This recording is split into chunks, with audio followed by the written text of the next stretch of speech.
สบายดีไหมฮะมาสร้างเวยเด้อตีคอนครั้งแรกบอกมาสร้างเลยมาเลยพี่น้องครั้งแรกบอกมาสร้างเลยไม่เคยมาใช่ไหม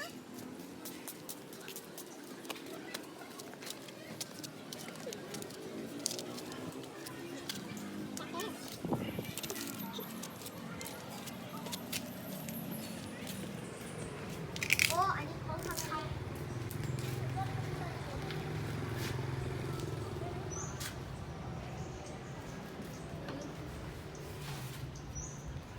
ต้องได้เอาอันนี้เตี่ยวลูก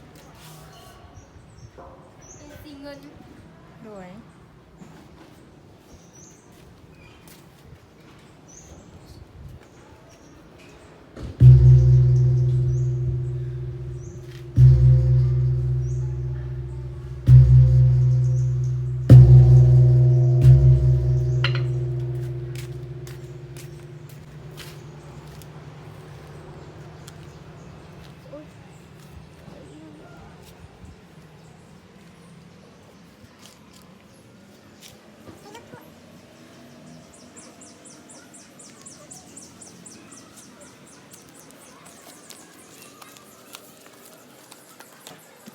สบายดีไหมนะฮะมาพบกันใหม่เด้อ